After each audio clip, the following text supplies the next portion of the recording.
솔직히 이제 나이도 들고 손맛도 예전 같지 않은 것 같아요. 그래서 어머니는 이제 나가주세요. 월급 줄 형편도 안 되고 차라리 젊은 사람을 고용하는 게 낫겠어요. 더 빠르고 효율적이니까 이제 앞으로 가게에 얼씬도 하지 마세요. 무슨 일로 어머니는 쫓겨나는 걸까요? 사연 시작합니다. 안녕하세요. 67세 이순자라고 합니다. 반찬 가게를 운영한 지 벌써 30년이 되었네요. 새벽 4시면 일어나서 반찬 만들고 손님 맞이하고 그렇게 평생을 일했습니다. 남편과는 10년 전에 사별했고 그 후로 혼자서 이 가게를 지켜왔어요. 힘들었지만 딸이 있었으니까 버틸 수 있었어요. 내 딸만 보면 힘이 났거든요. 딸은 제 자랑이었어요. 대학도 보내고 좋은 사람 만나서 결혼도 했죠. 사위는 IT 사업을 한다고 했어요. 처음엔 사업이 잘 된 것 같았어요. 좋은 차 타고 다니고 딸한테 명품도 사주고 저한테도 가끔 용돈 주면서 어머니 편히 쉬세요. 저희가 잘 살게요 그랬거든요. 그 말을 믿었어요. 내 딸이 잘 살면 됐으니까요. 손주들도 잘 크고 사위도 잘하고 그때까지만 해도 행복했어요. 그런데 1년 전부터였어요. 딸의 표정이 어두워지더라고요. 전화해도 엄마 나 바빠. 나중에 걸게 하면서 급하게 끊고 가게에 들러도 예전처럼 밝지가 않았어요. 얘야, 무슨 일 있니? 엄마한테 말해봐. 아니야, 엄마. 괜찮아. 그냥 좀 피곤해서 뭔가 이상했지만 딸이 말 안 하니까 저도 그냥 넘어갔어요. 그러다 6개월 전 딸이 울면서 전화했어요. 엄마, 우리 집 뺏길 것 같아. 남편 사업이 망했어. 빚이 너무 많아. 가슴이 철렁했어요. 얼마나 되는데? 2억. 아니 3억. 정확히는 모르겠어. 남편이 사채까지 손댔대. 사채까지 썼다고? 얘야, 엄마가 가진 거라곤 이 가게밖에 없는데. 그래도 엄마가 모은 돈 좀 있으니까 그거라도 쓰렴. 엄마 괜찮아. 우리가 알아서 할게. 엄마 돈은 절대 안 받을 거야. 엄마도 나이 드셨는데 어떻게 엄마 돈을 써? 그 말에 마음이 놓였어요. 우리 딸, 이렇게 착한데 엄마 걱정까지 하네. 어느 날부턴가 사위가 가게에 자주 나타나기 시작했어요. 어머니, 제가 좀 도와드릴게요. 요즘 힘드시죠? 아니야, 괜찮아. 자네나 일 찾아봐야지. 어머니, 요즘은 온라인 마케팅 해야 해요. SNS도 하고 배달 앱도 해야 하고 제가 IT 쪽 전문가잖아요. 도와드릴게요. 요즘 일도 없고 시간 많으니까. 처음엔 고마웠어요. 자기도 지금 힘들 텐데 장모일 도와준다니. 기특하기도 하고 사위가 가게 청소도 도와주고 배달도 해주고 그러면서 가게 이것저것 물어보더라고요. 어머니, 한 달에 매출이 어느 정도 되세요? 글쎄, 장사가 잘 되는 날도 있고 안 되는 날도 있고 대략이라도요. 궁금해서요. 그래서 솔직하게 말해줬어요. 숨길 것도 없고 내 사위인데. 그랬더니 사위 눈빛이 반짝이더라고요. 어머니, 한 달에 이 정도 버시면 임대료 빼고도 꽤 남으시겠는데요? 이 정도면 은행 대출 받으실 수 있어요. 무슨 소리야? 이 나이에 무슨 대출을. 어머니, 요즘 시니어 창업 대출 많아요. 이자도 낮고요. 이 가게 담보로 하면 1억은 나올 거예요. 1억? 그런 큰 돈을 내가 왜? 가게 확장하시고 체인점도 내시고 어머니 반찬 맛있는데 이렇게 작은 가게에만 계시면 아깝잖아요. 그때 딸이 끼어들었어요. 엄마, 그것도 좋은 생각인 것 같은데? 엄마 혼자 하시니까 힘드시잖아. 우리가 도와드리면 가게 키울 수 있어. 얘야, 엄마는 이 가게면 충분해. 늙은이가 무슨 욕심을 부려. 하지만 딸과 사위가 계속 설득했어요. 며칠 동안이나요. 그러던 어느 날 사위가 은행 직원이랑 같이 왔어요. 어머니, 제가 알아봤는데 가게 담보로 1억 나온대요. 이자도 낮고요. 은행 직원이 친절하게 설명했어요. 사장님, 30년이나 한자리에서 장사하셨으면 신용도 좋으세요. 대출 문제 없습니다. 그때 딸이 제 손을 꼭 잡았어요. 엄마, 우리 좀 도와줘. 이것만 되면 우리 빚도 갚을 수 있고 가게도 키우고 엄마한테도 좋은 일이잖아. 제발. 딸의 눈물을 보니 거절할 수가 없었어요. 내 딸이 이렇게까지 부탁하는데. 알았어. 대신 다시 힘내서 열심히 사는 거야. 사위가 환하게 웃었어요. 당연하죠. 어머니 감사합니다. 그렇게 저는 1억을 대출받았어요. 생전 처음 받아보는 큰 돈이었어요. 대출받고 일주일 후 이상한 일이 벌어지기 시작했어요. 사위가 대출금을 가게 리모델링에 쓴다고 가져갔어요. 어머니, 제가 알아서 할게요. 견적받고 업체 선정하고 IT 쪽이라면서 건설 쪽 사람들도 많이 알아요. 저렴하게 잘할 수 있어요. 그래, 잘 부탁한다. 그런데 한 달이 지나도 공사가 시작되지 않았어요. 가게는 그대로였고 달라진 건 아무것도 없었어요. 아니, 돈은 어디에 쓴 거야? 공사는 언제 시작하고? 사위가 당황하면서 말했어요. 아, 그게 설계비랑 인허가 비용으로 좀 나가고. 얼마나? 한 3천만 원 정도요? 설계비가 3천만 원? 이 작은 가게에? 나머지 돈은 자재 성금으로 줬어요. 곧 공사 들어갈 거예요. 걱정 마세요. 뭔가 이상했어요. 하지만 영수증을 보여주길래 그냥 믿으려고 했어요. 내 사위가 날 속일 리 없다고. 2주 후였어요. 가게 뒷문에서 사위가 통화하는 소리가 들렸어요. 처음엔 그냥 지나치려 했는데 사위 목소리가 크게 들렸어요. 형님, 돈 보냈어요. 5천만 원 먼저 받으세요. 나머지는 다음 달에 줄게요. 5천만 원이요? 제 귀를 의심했어요. 사위 목소리가 계속 들렸어요. 네, 장모님 가게 대출 받아서요.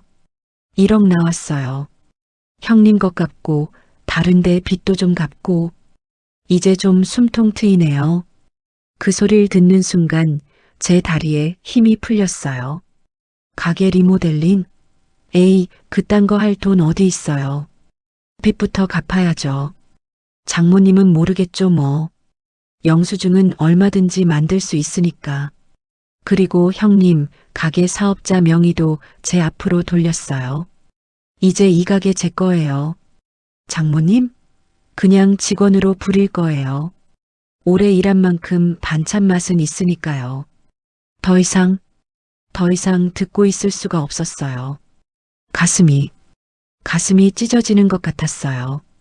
제 돈으로, 제 가게 담보로 받은 돈으로 사위가 자기 빚을 갚고 있었던 거예요. 그리고 제 가게를 빼앗았다고요? 손이 떨렸어요. 숨이 막혔어요.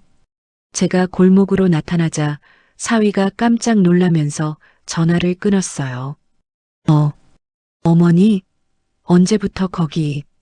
떨리는 목소리로 물었어요. 방금 통화 다 들었어. 내 돈으로 내 빚 갚았다며? 사위 얼굴이 굳었어요. 잠시 당황하는 표정이었지만 곧 뻔뻔해지더라고요. 어머니, 그게 영수증도 위조했다며? 가게 리모델링은 안 하고? 어머니, 들으셨으면 말씀드리죠. 네, 맞아요. 제 빚 갚았어요. 뭐라고? 안 그러면 저희 집 날아가요. 어머니도 가족이면 당연히 도와줘야죠. 손주들 길거리에 낳는 꼴 보고 싶으세요? 도와줘야 한다고? 속이고 거짓말하면서 사위가 점점 목소리를 높였어요. 어머니, 솔직히 말할게요. 어차피 대출금은 어머니가 갚아야 하는 거예요. 제 빚 갚는 데 쓰든 리모델링에 쓰든 결국 어머니 빚이잖아요. 말문이 막혔어요. 그때 사위가 서류 하나를 꺼내 보여줬어요. 그리고 어머니, 이미 가게 사업자는 제 명의예요. 어머니가 서명하셨잖아요. 뭐? 어머니가 지난주에 사인한 그 서류요. 그게 사업자 명의 이전 동의서였어요. 저는 그 순간 눈앞이 캄캄했어요. 공동 운영 계약서인 줄 알았는데 명의 이전 동의서였다고? 이건 사기잖아. 날 속인 거잖아.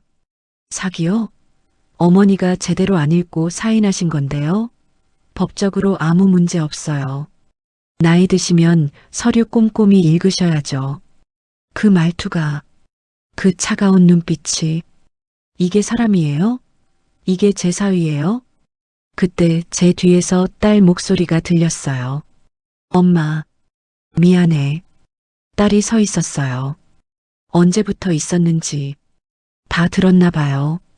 얘야, 너도 알고 있었니? 엄마 돈으로 너희 빚 갚는 거? 딸이 고개를 숙였어요.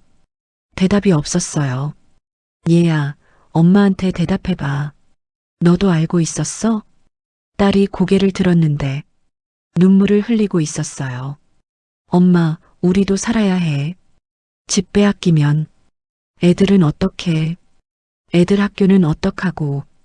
그래서 엄마를 속이는 게 당연한 거니?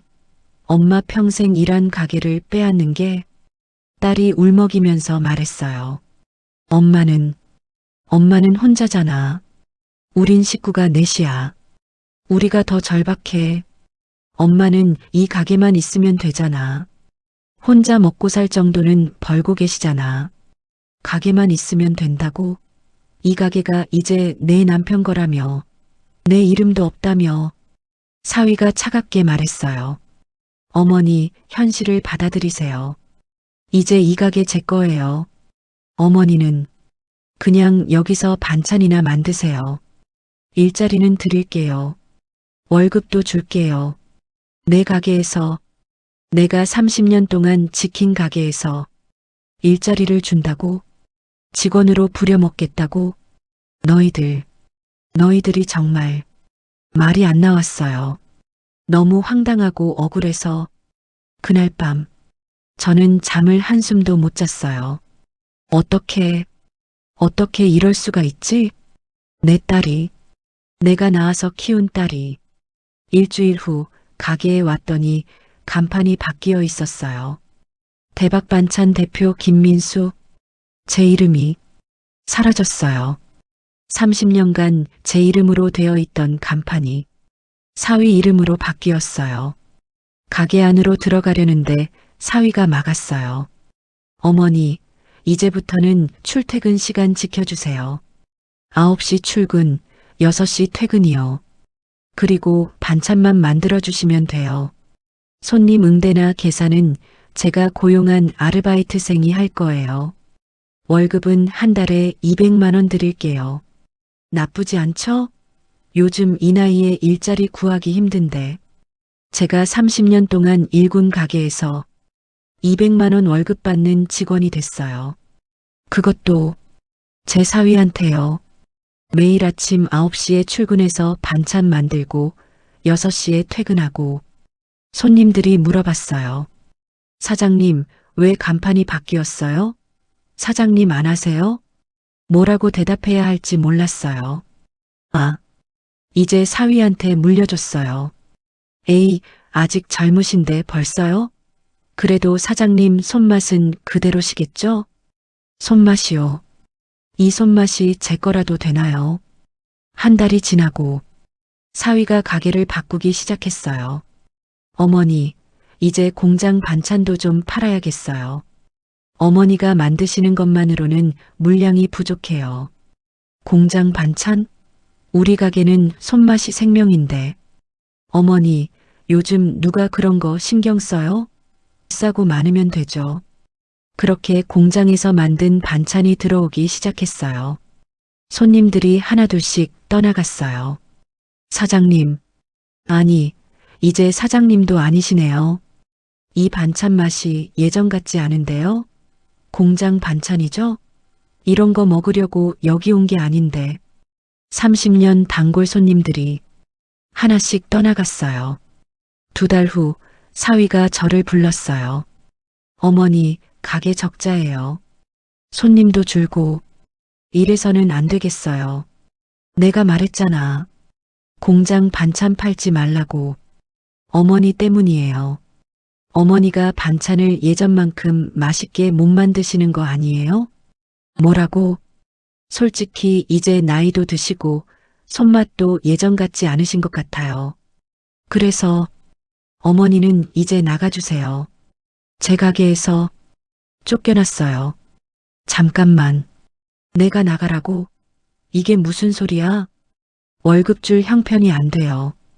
어머니 대신 젊은 사람 고용하는 게 낫겠어요. 더 빠르고 효율적이니까.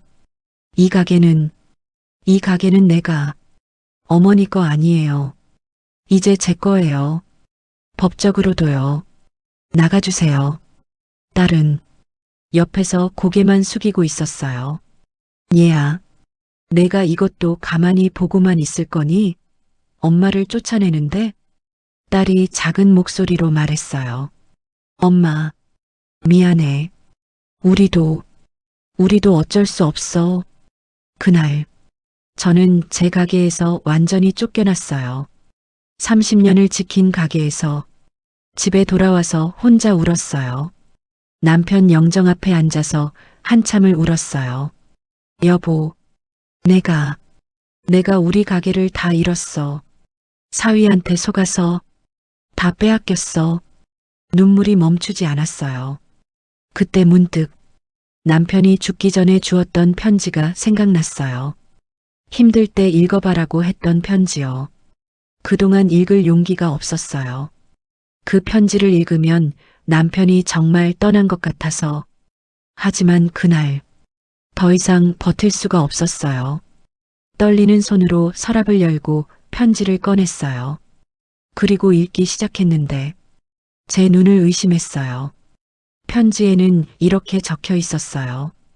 여보, 이 편지를 읽고 있다면 당신이 많이 힘든 상황일 거요. 우선 미안하오. 당신 몰래 한 일이 있어. 당신이 장사하는 그 건물, 실은 내가 2년 전에 샀소. 당신 몰래요. 당신이 깜짝 놀랄 거요. 우리가 어디서 그런 돈이 있었냐고요? 사실은 몇 년 전쯤이었소. 내가 선친 땅 때문에 속상해할 때 우연히 조상 땅 찾기라는 주인 없는 땅에 상속인을 찾아주는 것이 있다는 것을 알게 되었소. 호기심에 우리 집안 족보를 들고 가서 신청해봤소. 당신한테는 말 안 했소. 어차피 안 될 거라고 생각했거든요. 그런데 여보, 6개월 후에 연락이 왔소. 우리 증조할아버지 명의로 된 땅이 경기도 어디에 있다고. 그것도 꽤 넓은 땅이라고. 믿을 수가 없었소. 증명서류 내고 상속 절차 밟고 1년 넘게 걸렸소. 그동안 당신한테 한마디도 못했소. 혹시 안 될까봐. 당신 기대시켰다가 실망시키고 싶지 않았으니까. 그리고 드디어 그 땅을 상속받았다오. 팔았더니 20억 가까이 나왔소. 그 돈으로 당신 가게 건물을 샀소. 당신 명의로요. 건물주 최영은 내 절친이요. 고등학교 때부터 함께한 친구요. 최영한테 부탁했소. 건물을 사되 당신 명의로 하되 당신은 모르게 해달라고. 그래서 최영이 계속 임대료 받는 척하면서 사실은 그 돈을 당신 명의 통장에 넣어뒀소. 왜 이렇게 했냐고? 여보, 당신한테 비밀로 한 이유가 있소. 첫째는 당신 성격이요. 당신은 누가 힘들다고 하면 다 도와주려는 사람이잖소. 건물 있다는 걸 알면 주변 사람들한테 다 뜯길 거요. 둘째는 우리 딸이요. 딸이 나쁜 애는 아니지만 재산 있다는 걸 알면 의지하게 될까봐 걱정됐소. 엄마한테 건물 있으니까 괜찮아 하면서 자기 인생을 스스로 안개척하고 엄마 재산만 바라보고 살까봐 딸이 자기 힘으로 살아가길 바랐소. 엄마 재산 바라지 말고, 그리고 당신도 딸이 힘들다고 하면 못 이기는 척하잖소. 건물 담보로 대출 받아서 딸 주고 결국 당신은 빈털털이 될 거요. 그래서 당신도 모르게 딸도 모르게 지켜둔 거요. 당신이 정말 힘들 때, 진짜 필요할 때까지만요. 건물 등기부등본은 최영이 가지고 있소. 최영한테 가서 말해보시오. 최영이 다 알려줄 거요. 통장도 주고 서류도 다 줄 거요. 여보, 미안하오. 이런 식으로 지켜야 했던 게, 당신한테 비밀로 해야 했던 게, 하지만 당신은 지켜줘야 할 사람이오. 당신이 평생 일해서 번 거 빼앗기지 마시오. 딸이라도 안 돼요. 당신 인생이요. 당신 거요. 사랑하오. 당신을 영원히 사랑하는 남편이. 편지를 읽으면서 눈물이 멈추지 않았어요.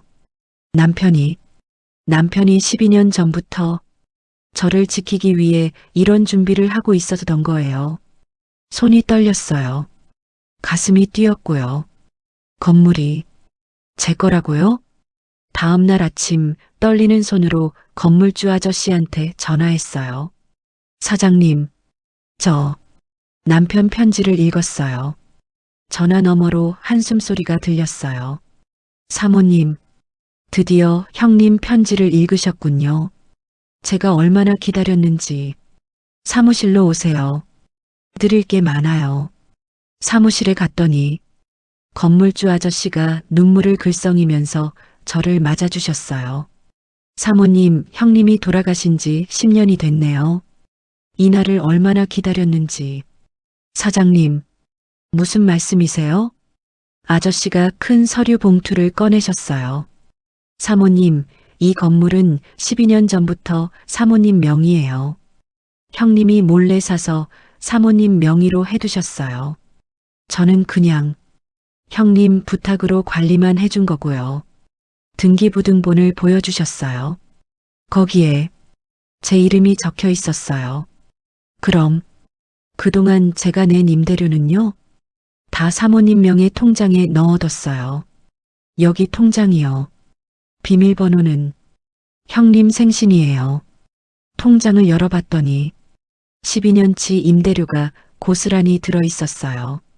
1억 원이 넘는 돈이었어요. 눈물이 났어요. 남편이 살아서도 죽어서도 저를 지켜주었던 거예요. 고맙습니다. 정말 고맙습니다. 그날 저는 변호사를 찾아갔어요. 모든 서류를 보여주고 상담을 받았어요. 어머님, 건물이 어머님 명의시니까 임대차 계약을 해지하실 수 있어요. 그리고 사위분이 속여서 가게 명의를 가져간 거니까 사기죄로 고소도 가능하고요. 정말요? 네. 게다가 대출금을 거짓말로 빼돌리고 충분히 법적 대응 가능합니다. 희망이 보였어요. 처음으로요. 일주일 후 저는 변호사와 함께 가게로 갔어요. 문을 열고 들어갔더니 딸과 사위가 깜짝 놀라면서 저를 봤어요. 어머님, 여긴 뭐하러 왔어요? 나가라고 했잖아요. 사위가 짜증 섞인 목소리로 말했어요. 저는 조용히 변호사를 가리켰어요. 변호사가 서류를 꺼내 카운터에 놓았어요. 이 건물 소유주는 어머님이십니다. 따라서 임대차 계약을 해지합니다. 한 달 안에 나가주세요. 사위 얼굴이 새하얗게 질렸어요. 무슨 소리예요? 이 건물은 최 사장 거잖아요. 최 사장님은 관리만 해주신 거예요. 실제 소유주는 12년 전부터 어머님이셨습니다. 등기부등본을 내밀었어요. 사위가 서류를 보더니 비틀거렸어요. 이럴 수가. 딸이 소리쳤어요. 말도 안 돼. 엄마가 무슨 돈으로 건물을 사? 이건 가짜 서류야. 가짜요? 등기소 가서 확인해 보세요. 그리고 어머님, 남편분이 10년 전에 돌아가셨죠? 그분이 생전에 몰래 사서 어머님 명의로 해두신 겁니다. 아빠가 어떻게? 변호사가 다른 서류를 꺼냈어요. 그리고 사업자 명의를 속여서 가져간 것, 대출금을 다른 용도로 사용한 것, 모두 사기죄에 해당합니다. 고소 진행하시겠습니까? 저는 잠시 망설였어요. 그래도 내 딸인데. 하지만 딸이 한 짓을 생각하면 네, 진행하겠습니다. 그 순간 딸이 무릎을 꿇었어요. 엄마, 제발, 엄마 제발, 우리 잘못했어. 다시는 안 그럴게. 사위도 무릎 꿇고 빌었어요. 어머니, 제발 한 번만 용서해 주세요. 손주들 생각해서라도, 손주들, 제 손주들. 하지만 저는 마음을 굳게 먹었어요. 나가. 한 달 안에 이 가게에서 나가. 그리고 내 대출금 전액 갚아. 못 갚으면 법적으로 처리할 거야. 엄마, 너는 이제 내 딸이 아니야. 그렇게 딸과 사위를 내보냈어요. 한 달 후 가게는 다시 제 손으로 돌아왔어요. 간판도 다시 제 이름으로 바꿨어요. 30년 만에 제자리로 돌아온 거예요. 단골 손님들이 돌아왔어요. 사장님, 드디어 돌아오셨네요. 그동안 얼마나 맛없었는지 몰라요. 사장님 반찬이 최고예요. 손님들의 웃는 얼굴을 보니 눈물이 났어요. 남편 사진을 가게에 걸어뒀어요. 여보, 고마워. 날 지켜줘서 정말 고마워. 딸은요? 한 달에 한 번씩 멀리서 가게를 보더라고요. 들어오지는 못하고 그냥 서서 어제는 문자가 왔어요. 엄마, 나 정말 미안해. 내가 정말 잘못했어. 용서해줘. 저는 답장하지 않았어요. 아직은 용서할 수 없어요. 언젠가 용서할 날이 올까요? 모르겠어요. 저는 이제 이 가게에서 다시 시작하고 있어요. 남편이 지켜준 이 건물에서, 남편이 지켜준 이 가게에서요. 여러분은 제발 후회하지 마세요. 돈은 다시 벌 수 있어도 부모님은 다시 안 돌아와요. 신뢰는 다시 벌 수 없어요. 사랑은 돈으로 살 수 없어요. 부모님을 사랑하세요. 이용하지 말고요. 부모님이 여러분을 위해 평생 무엇을 준비하셨는지 한번 생각해 보세요. 여러분을 지키려고 준비하신 것들이 있을 거예요. 늙는 건 죄가 아니에요. 배신하는 게 죄예요. 탐욕에 눈이 멀어서 부모를 이용하는 게 죄예요. 오늘 제 이야기 들어주셔서 정말 고맙습니다. 댓글로 여러분 생각도 남겨주시고요. 혹시 비슷한 경험 있으신 분들도 용기 내서 말씀해 주세요. 영상 끝까지 시청해 주셔서 감사합니다.